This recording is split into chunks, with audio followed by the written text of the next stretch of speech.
Bonjour et bienvenue dans cette session de démonstration des fonctionnalités liées à la planification des coûts du personnel avec la suite Adaptive Insight. La suite Adaptive Insight, en quelques mots, c'est une plateforme complète et intégrée avec un certain nombre de fonctionnalités qui rendent l'utilisation extrêmement intuitive et flexible dans un état d'esprit proche de celui d'Excel, mais dans une considération de robustesse et de structuration des process liés à un indicatif d'entreprise. La force de frappe de cette plateforme est de faciliter l'appropriation par les utilisateurs, de les rendre autonomes, d'une part puisqu'ils accèdent en un seul point d'entrée web à l'ensemble des fonctionnalités et des modules de la plateforme, et d'autre part puisque tout ce qu'ils manipulent est systématiquement toujours à jour en termes de données, en termes de structure, de masse ou de calcul, et ce, que l'on soit un utilisateur uniquement en restitution ou un utilisateur qui va interagir avec la donnée en termes de simulation. Pour illustrer ces points-là en termes de simulation, donc des effectifs et des coûts de personnel, on va rappeler que c'est un poste qui est souvent le premier poste de dépense des entreprises.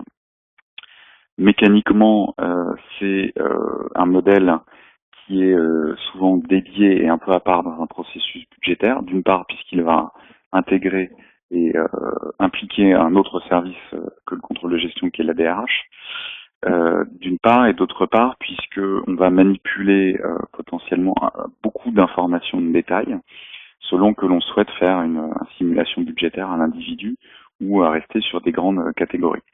Ce qui est sûr, c'est qu'on va retrouver un certain nombre de constantes dans ce type de processus. D'une part, le fait de pouvoir manipuler et disposer d'hypothèses de qualification des individus ou des catégories d'individus que l'on budgète en termes d'âge, de date ou autre et de coûts associés.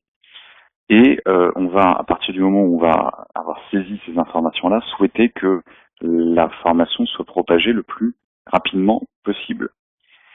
Si on se penche maintenant sur l'applicatif et que l'on découvre la feuille de personnel dédiée à ce type de problématique, qu'est-ce que l'on voit? On voit qu'on est sur une page, une feuille avec un certain nombre de lignes que l'on va pouvoir saisir pour un niveau donné.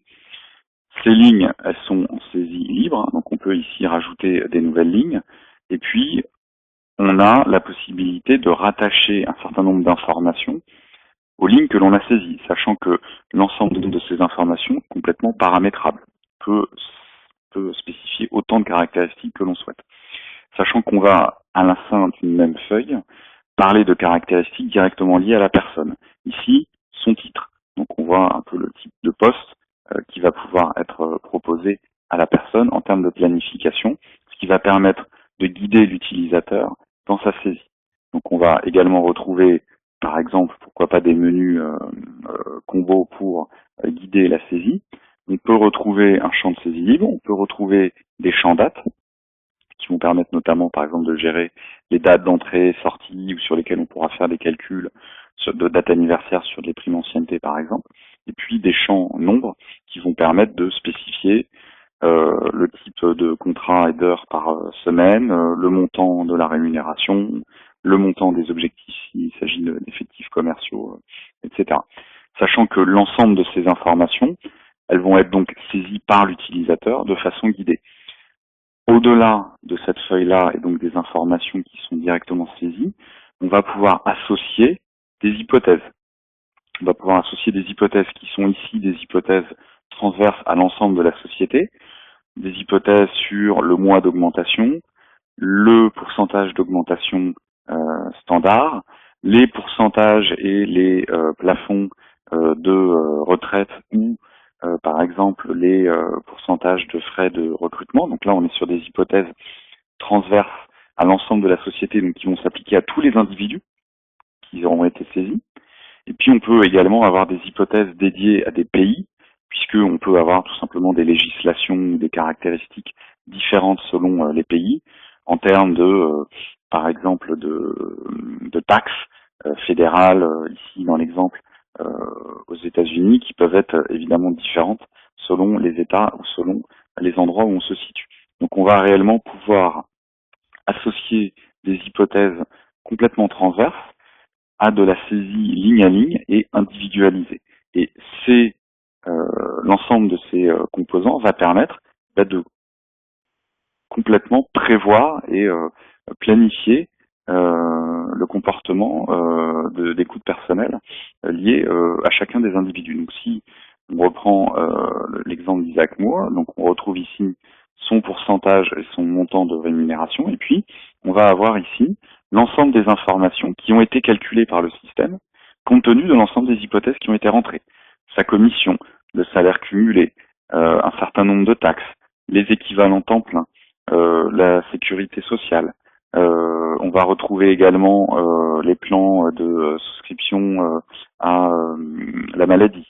On va retrouver tout ce qui va être lié à un total de payroll par exemple, etc., etc. Donc toutes les informations qui sont saisies sont utilisées pour être restituées ou pour faire partie d'un calcul, sachant que l'ensemble de ces informations, non seulement elles sont visualisables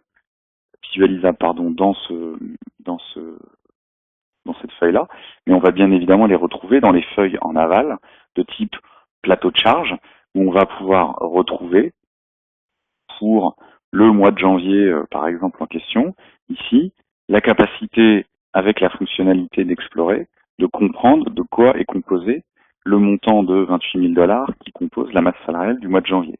Si on zoome dans ce détail-là, on voit qu'on va retrouver l'ensemble du détail des personnes, donc on retrouve Isaac Moore et les autres personnes qui composent cette masse salariale pour le mois de janvier.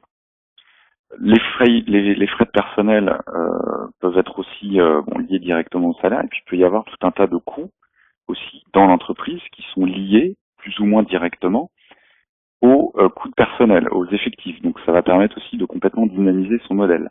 Par exemple ici les frais de recrutement, les 15 000 € que l'on a ici, si de la même façon on se penche sur la façon dont ils ont été constitués, eh ben on va être en capacité de comprendre qu'en fait ces frais-là sont directement liés au nouvel embauché qui est arrivé au mois de janvier, puisque c'est des frais évidemment qui sont liés à une embauche.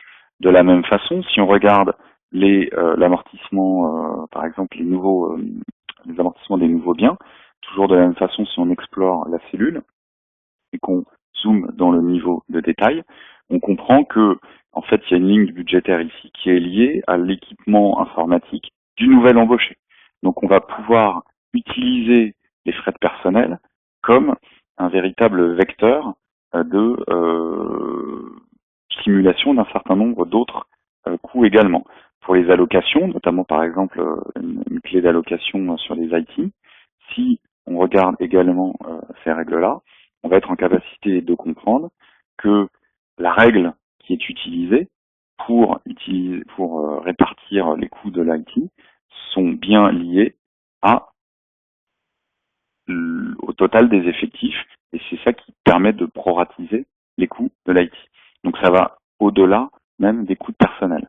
En termes de restitution et de capacité d'analyse, le fait d'avoir l'ensemble de ces hypothèses à disposition et de pouvoir consulter de façon complètement dynamique les informations permet d'avoir une vision à 180 degrés de la société. Ici, on peut tout à fait avoir une vision assez classique où on visualise les headcounts par département, où on garde la possibilité toujours de zoomer pour comprendre qui sont les personnes dont on est en train de parler. Et puis, on va pouvoir regarder ça sur l'ensemble des composantes qui ont été calculées dans le modèle. Si on veut visualiser les nouvelles embauches et qu'on rafraîchit l'état, ça va permettre de comprendre concrètement qui sont les nouvelles embauches, à qui elles correspondent et selon quelles hypothèses cela a été constitué. L'ensemble du modèle est donc corrélé à un certain nombre d'hypothèses qui sont saisies par l'utilisateur, qui lui-même va s'appuyer sur des hypothèses qui sont saisies en centrale, totale compagnie, par pays, par région éventuellement. Et c'est la combinaison de toutes ces informations-là qui va lui permettre d'avoir une vision extrêmement précise et à tout moment extrêmement étayée des hypothèses qu'il a retenues et de la façon dont elles se sont propagées au sein du PNL de l'entreprise. C'est cela que nous appelons le pilotage de la performance révolutionnée par Adaptive Insight. Au revoir.